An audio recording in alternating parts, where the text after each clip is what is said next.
the business for someone else to buy it, and part of doing that was like opened up, even if it was like a store, stores that were too big and too expensive, and so it really needed to be terrible payments very well, and so like the operating costs were just too high to like pay off any debts they had, so it just kind of like all accumulated to the point where they couldn't make it for them. And then they went bankrupt. Yeah, I was about to say, I want to get a shirt that says maybe but that was like, he said that, like, during the thing. He, like, said, he's like, yeah, it's 20 times. See, that's what I was like. He's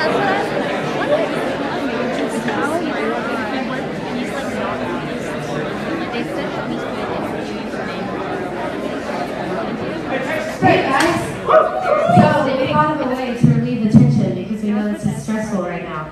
So we're going to take a panoramic shot of all of you beautiful people. And we know there's a lot of people here that aren't Longhorns. It's okay, we'll forgive you. So just put up like whatever your school hand sign is, and we're going to take a quick picture. Cool. I'm triggered. Where's my safe space?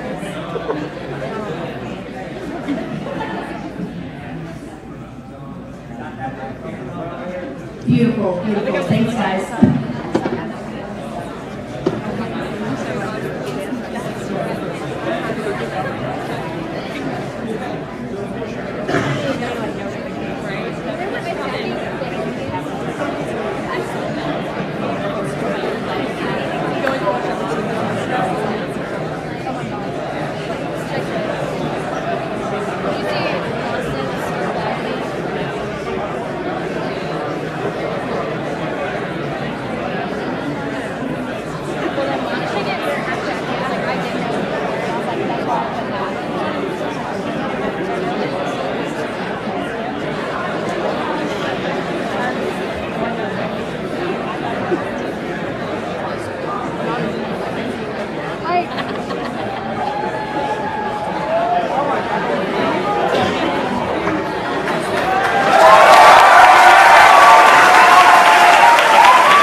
Thank you all for coming out tonight.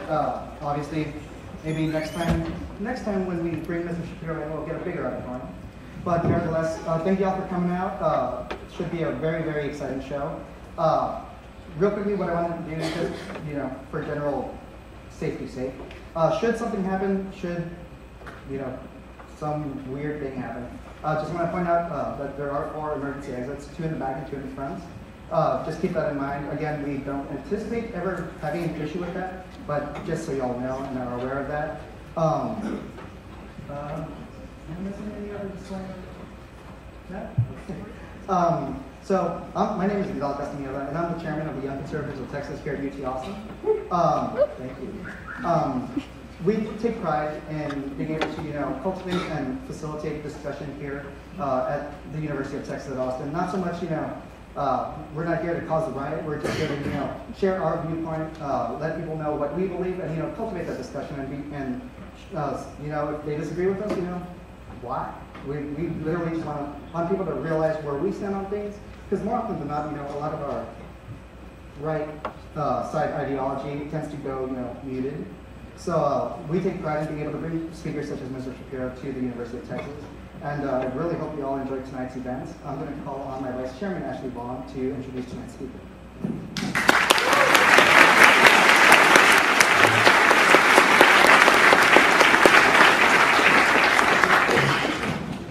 Welcome, everybody. Can y'all hear me? All right. So, as you said, my name is Ashley Vaughn. I'm the Vice Chairman here. Tonight, the Young Conservatives of Texas, with Young America's Foundation, is proud to present the man Glenn Beck calls a warrior for conservatism, against those who use fear and intimidation to stifle honest debate. A graduate of UCLA and Harvard Law School, he's now the editor-in-chief of the Daily Wire and the host of the largest conservative podcast in the United States. Since the age of 17, he's been a syndicated columnist and has authored 7 books, with his first novel, True Allegiance, being released yesterday. In 2013, his book Bullies, How the Left's Culture of Fear and Intimidation Silences Americans was included on the New York Times bestseller list. Since 2015, he's traveled to campuses throughout the United States, spreading the conservative message to students who might not otherwise be exposed to it. Tonight, we're honored to host him for the first time at the University of Texas at Austin. Please join me in welcoming Mr. Ben Shapiro.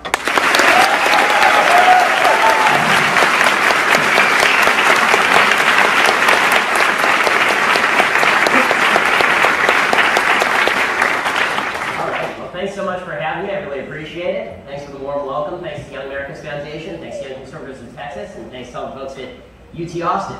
Well, today we're going to talk about all the stupid, moronic words that your professors and administrators and students use on this campus and others to stifle debate and shut down opposition and excuse violence. So we're going to go through and we're going to talk about 5 of the most common campus terms of the fascist left: diversity, white privilege, trigger warnings, microaggression, and safe spaces.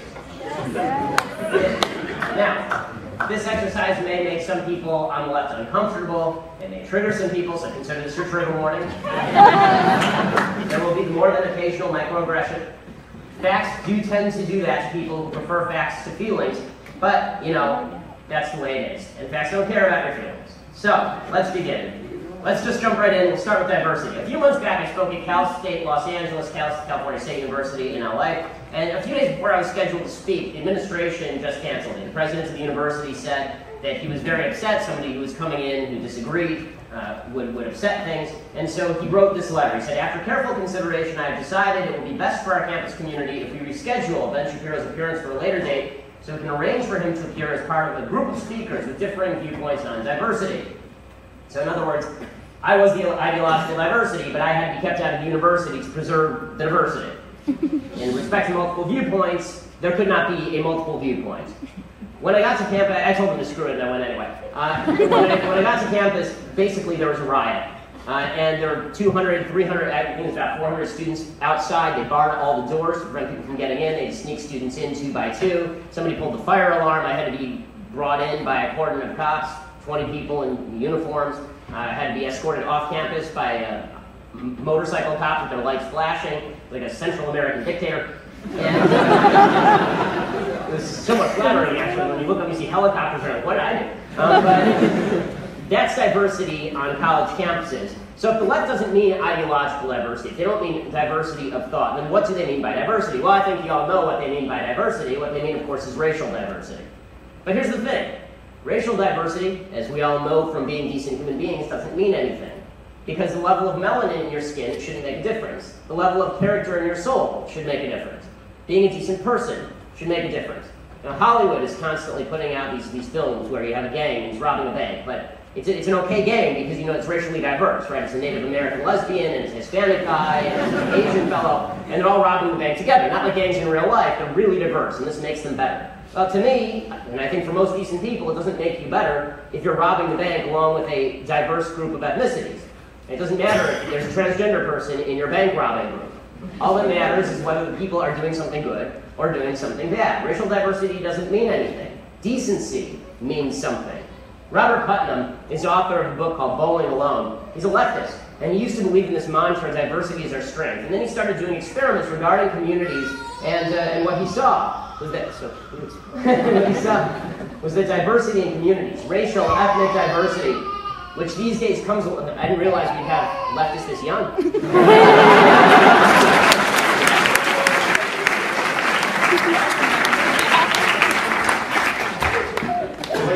out is that diversity in communities, racial and ethnic diversity, it didn't actually lead to better, more cohesive communities.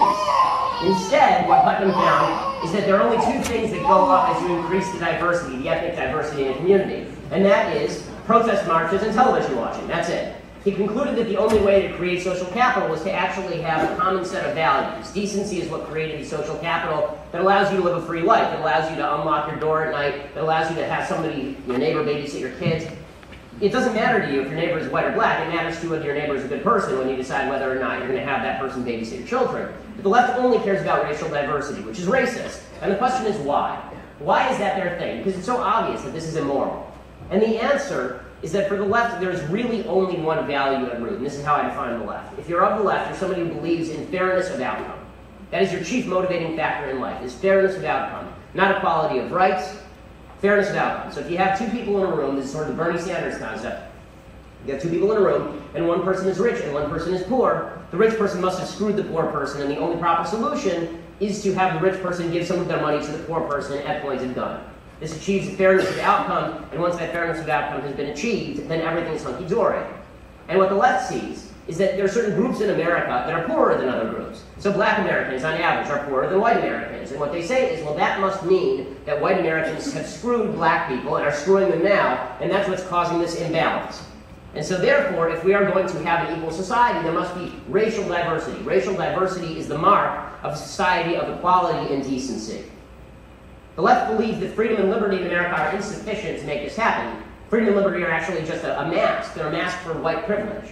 And this brings us to our second stupid term of the left, and this one's really a dangerous term, white privilege. Right? And according to the left, if there's inequality of outcome, it's not due to the individual actions of the people who are not performing as well, or the people who are poor, or the fact that their parents made bad decisions, or the fact that society was stacked 60 years ago but may not be stacked in the same way now. No, it's due to current white privilege. It's due to the fact that the system has been designed and propagated on behalf of white heterosexual cisgender males. And so we have to tear down the system. We have to tear down white privilege. And this is a really seductive idea. Because if you're unsuccessful in America, it's a lot easier to blame that on the society around you than it is to say, what did I do wrong? What could I do better? What can I do to improve my own lot in life? If you're an underachieving black woman, it's a lot easier to say, I'm underachieving because I'm a black woman and society doesn't like black women, than it is to say, maybe I'm underachieving because I'm underachieving. According to the campus left, of course, everybody's a member of one of these victim groups, except for, as mentioned, the heterosexual cisgender white male, straight white male. If you're a member of this group, you are the devil, and the system was built by you, for you. You are the problem. Now, there's good news for you. If you want to get out of this, all you have to do is repent. It's sort of like, I don't know how many Game of Thrones watchers there are, but it's sort of like season 5 of Game of Thrones, right? You actually have to, they put you in a basement somewhere, and then they chant shame at you until you repent of your white heterosexual cisgender masculinity. And if you just confess, then all is well. You're shamed, you confess, and everything's okay, because now you've acknowledged that whatever success you had is not due to your own actions, it's due to this evil society that you have a part in propagating and making the society in which we all live. Now, before we go further, I think we have to take one quick step back, and that is, it is true, black people in America and other minorities in America, but especially black people, have suffered historic discrimination. Of course, that's inarguably true. It's even true that some people are likely suffering from the after effects of historic discrimination under things like Jim Crow. That does not mean right now black people are suffering from institutional discrimination. And historic discrimination is not sufficient to explain current levels of inequality. It's not.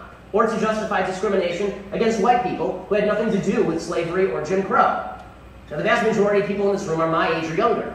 Most of you are younger. Okay, I assume none of you have held a slave or have segregated your diner. Okay, so you are not responsible for the ills of the past. One of the things about being a decent human being is you recognize that people are not responsible for the sins of their parents and grandparents.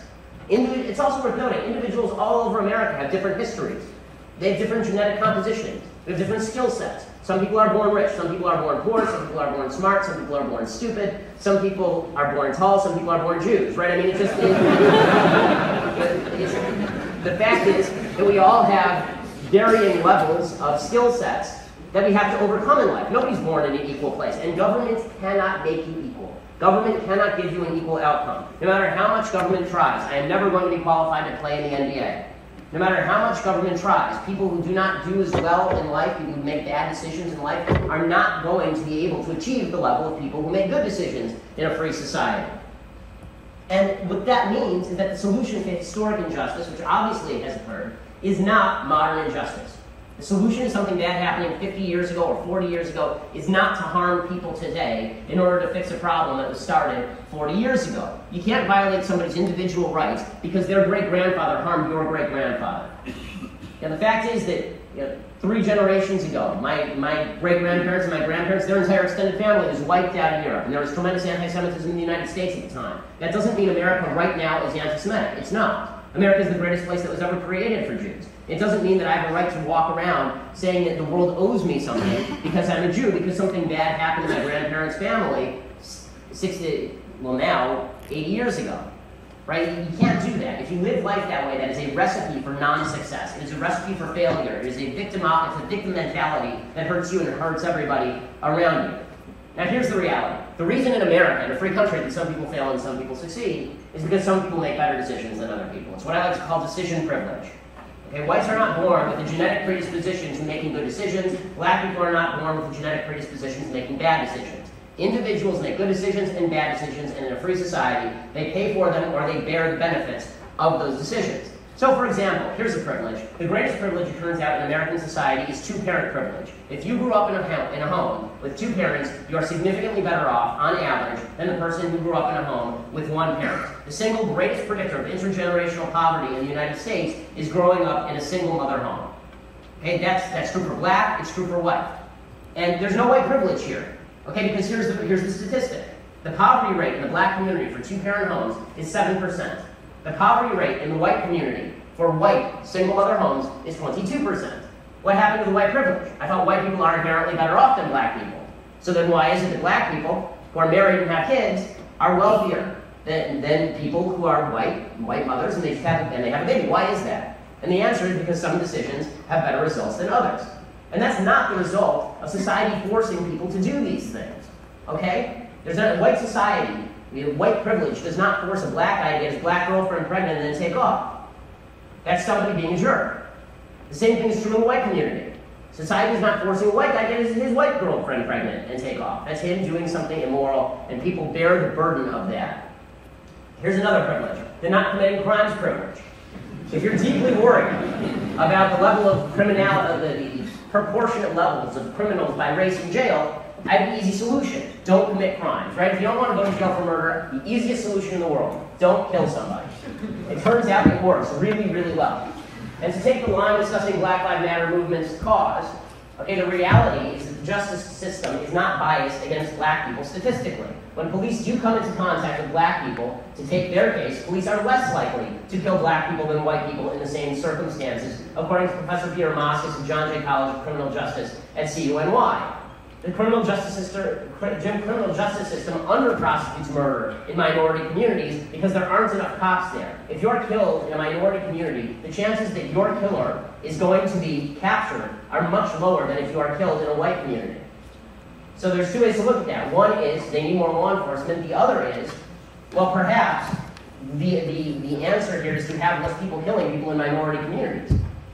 As early as 1994, the DOJ surveyed felony cases in the country's 75 largest urban areas. They found lower felony prosecution for blacks than whites. A deadly lab force study from Washington State University last year found participants were biased in favor of black subjects in simulated threat scenarios. In 2015, the DOJ analyzed the Philadelphia Police Department, and they found white officers were less likely to shoot black perpetrators than black officers or Hispanic officers were. A widely publicized study, front page of the New York Times, from Harvard University, Professor Roland Fryer. It surveyed 1,000 police shootings last year, found black suspects are shot less often than white suspects in comparable situations. To go through the actual stats, in 2015, 987 people were shot by the cops. The vast majority of those were armed or threatening deadly force. 26% of the people shot and killed by the cops were black. 50% of the murders in the country, approximately 50% of the murders in the country, are committed by young black men. That means disproportionately young black men are not being shot by police. Police officers are actually 18.5 times more likely to be shot by a black male than an unarmed black male is to be shot and killed by the police. How about stop and frisk? We hear about this one all the time, it's white privilege. Right? If you're driving while black, you're going to get pulled over and they're just going to pull you over because of the color of your skin. It turns out that's not true. In New York City, where it's supposedly racist, between January and June 2008, 95% of all gun assailants, or sorry, 98% of all gun assailants in New York City were black or Hispanic. 85% of the people pulled over for stop and frisk, 85% of those were black or Hispanic. That means that people were being statistically underprofiled if they were black or Hispanic. How about driving while black, being pulled over for speeding? In the early 1990s, the New Jersey state troopers were sued, and they lost a lawsuit on the idea that they were pulling people over for driving while black. There's only one problem. They weren't. The DOJ did a full-scale study under President Clinton, and what the DOJ found is that 25% of the people who were speeding were black, 23% of the people who were pulled over were black. How about sentencing disparities? The idea that black people go to jail for more time than white people for the same crime. Usually the one people like to use on this score is the idea that crack cocaine and powder cocaine have different sentences. The reason they have different sentences is because powder cocaine is harder to distribute and it's not as addictive. Crack cocaine is much easier to distribute and much more addictive. The fact is that the people who designed the disparity in sentencing between powder and crack cocaine were black legislators from the inner city who were sick of watching crack cocaine ravage their communities. And not only that, if you actually want something comparable, then take crystal meth, which is almost essentially as addictive and as easy to distribute as crack cocaine, and the federal sentence for crystal meth, for an ounce of crystal meth possession, is exactly the same as the federal sentence for an ounce of crack cocaine. And the vast majority of people who are arrested for crystal meth are, of course, white. By the way, only 16, the idea that the prisons are just filled with black people on drug offenses, even that's not true. 16% of state prisoners were convicted of drug offenses. Most of those drug offenses involve distribution. The idea that there's a bunch of people in jail just because they were smoking weed, it's not true. The vast majority of people in jail, even for simple drug possession, pled down from greater charge. But all of this is white privilege, right? No matter what, if there's a disparity statistically, there is white privilege. So when Baltimore has a riot, and Baltimore is a majority black city, and that majority black city has a majority black police force, and that majority black police force is represented by a majority black city council, and there's a black mayor, and there's a black DA, and a black president, and a black attorney general, and a black city riots over the death of a black man, that's all due to white privilege. And if we're going to talk about privilege, the idea that the system is designed to help certain people, maybe we should talk about the people who really are benefiting from the American system. I'm talking, of course, about the nefarious Asians. Because it turns out that the nefarious Asians are getting away with better rates of income, better rates of going to top-tier colleges. They actually get penalized because, of course, the system was designed to benefit them, so they get penalized when it comes to admissions to universities. There's a study done when the SATs were out of 1600. Black folks were being given, according to Princeton University, a bonus of 230 points on the SAT. Asians were being penalized by 50 points, which is fair and right, because after all, this country was designed by Asian men for the privilege of Asian men. And those Asian people have to be kept, they have to be taught a lesson. We can't have a system that benefits Asians this much. I mean, this is why the Constitution was written in Korean. Now, as you may notice, accusing somebody of privilege for no reason at all, just because they're achieving, seems an awful lot like racism, doesn't it? But that's exactly what people do on college campuses. White privilege is just a way to shut you up. The idea is you can say something that's true, but you're not allowed to say the true thing because you're a white person. We can all agree, by the way, discrimination is terrible. We can all stand together when a black person is killed wrongly. I still am waiting for the person who says that the white cop in South Carolina who shot Walter Scott, that black guy in the back, that was totally justified because it was a black guy. I'm missing that person. Okay, they don't exist. If they do, it's in very small numbers and we all oppose them. The idea that there's this vast white privilege that's targeting black people in America, it is just not true. To do what Colin Kaepernick does, where he kneels for the national anthem because the flag represents white privilege, is racist in and of itself. It's assuming something about the American people that is not true because of the color of their skin. Again, all that has to happen in a free society is for people to act decently and not blame society for their own mistakes, but that's too much to ask. And so, what happens on campus when it turns out that no matter how hard we try, we just can't make the outcome equal? No matter how hard we try in America, we just can't make the outcome equal. Well, then, if you can't have equality of outcome, you have equality of feelings. Right? We have to feel special. We can't have equality of material outcome. We're not all going to earn the same amount or get the same degree, but we can all feel really good about ourselves. We can all feel really warm inside and special, just like Mommy and Daddy wanted us to. And that's why we have to have things like trigger warnings. Right? Nobody should ever be triggered. Nobody should ever be offended. That is the key to life. Nobody should be offended. So this